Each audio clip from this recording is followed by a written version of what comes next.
Today's video, we're going to do screen share style. So after those SEO title tags, meta descriptions, alt tags, and permalinks, let's take a look at what other components make for good SEO when you're writing a blog post or a page.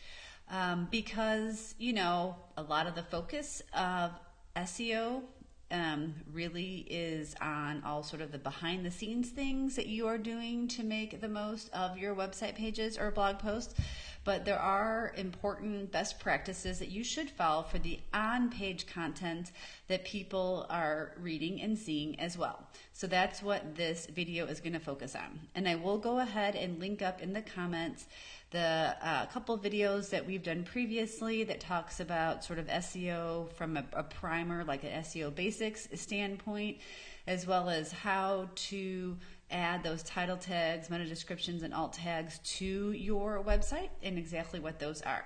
So if you are not familiar with some of that initial foundational information, I will go ahead and link that up. But otherwise, we're going to go ahead and focus on the sort of on-page content, the stuff that people see, and how that can help with your SEO ranking efforts. So I have a couple recent blog posts that I have pulled up. These blog posts, you probably will have a pretty general layout and way that you approach your blog post writing and your pages on your website. One thing to keep in mind, you're always going to want at least one image on your page, whether it's a blog post or page or your product listings or whatnot. The thing about the images, yes, you can give text value to those images. That's what alt text or alt tags are. But visually, it's good for the reader. And even though a lot of this SEO stuff seems to be kind of complicated, or almost some people feel it's kind of techie, SEO and Google purposely are getting smarter and more intuitive, and Google wants you to write for humans. So the way that you present your copy, there are different things that are beneficial, like technically speaking from SEO, but also you're keeping people on your page longer. Google does pay attention to things like someone who clicks through from the Google search results, and if they don't spend much time on your page and they go back to those results, that tells Google that they didn't find the information they're looking for.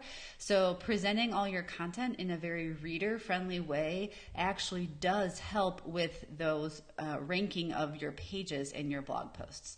So an image is helpful because people want to have that image that breaks up the text. Just like using headings are helpful. So, you know, Headings have been mentioned as part of SEO for a while now. Now, it's not as significant of a factor. You know, there's so many different factors that go into optimizing your page and the things that Google takes into effect. So headings aren't, you know, as important as they used to be, but they're still helpful for a couple of reasons. A, they break up sections of your content. And again, we want to make the reader happy. And let's face it, people don't really read. They tend to scroll and scan. And so when they have the headings, they can more easily find the section of your page that has the information they're most looking for.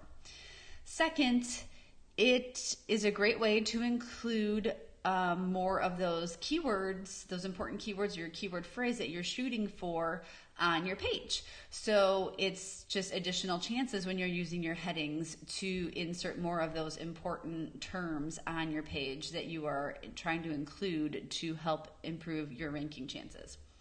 When we say headings, in a lot of CMSs, a lot of website platforms, including WordPress, but not limited to WordPress, you can choose in that text area if you want your regular paragraph text, or it says like heading 1 or H1, heading 2 or H2. The heading 1 is going to be the biggest, and it goes all the way down to heading 6.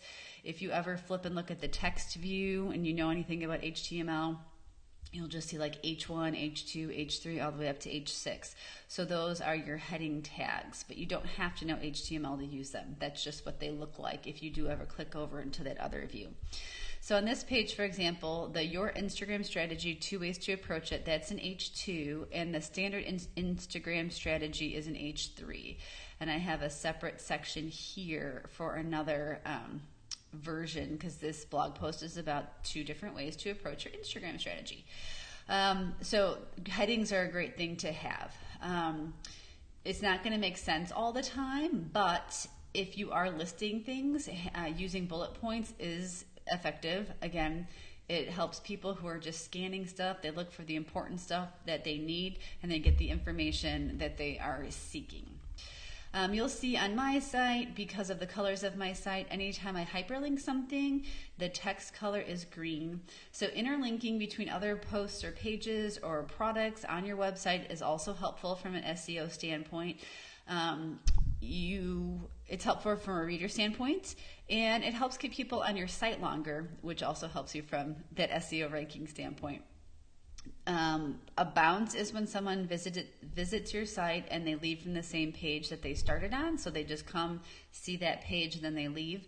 So when you increase your chances of having people click through other pages of your site, like when you're using links to other pages, it encourages them to click around to other pages and stay longer. Also, it helps you to not have to write super gymongous blog posts or pages of content, because you can reference other things, other teachings that you've already had, other explanations you've already given on other pages of your site. So it's helpful from a reader standpoint, that way as well. So this is another example. This one is a blog post where I have a whole bunch of images. So when you are utilizing your alt tags, which you should, you don't want to copycat and use you don't want to use the same alt tag on multiple pictures. So each time you have a new picture, you should be giving it a different alt tag.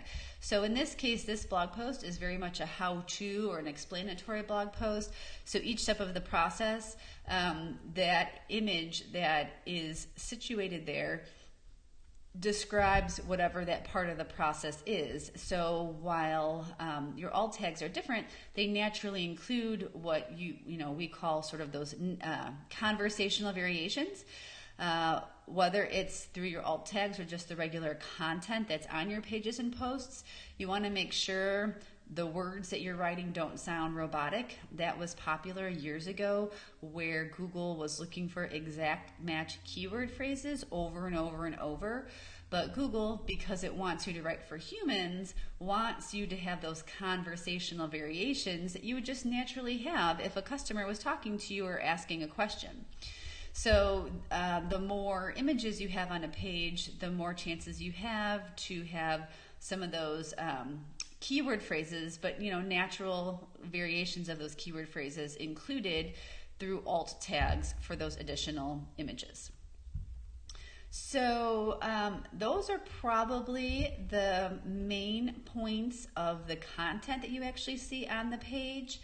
Again, this is in addition to the keyword research that you are doing to formulate your title tags, your meta descriptions, your permalink, which is the direct link to any page or blog post, and those alt tags. So this video is really just focused on when you're writing your content and you're building the images and the words and the links for that page, how you go about doing that. So that is it, and as I said earlier, I will go ahead and link up those other videos that I have to help the people who maybe have missed some of those. So if you have any questions, please leave them in the comments below. If not, you all have a great rest of your day. Bye.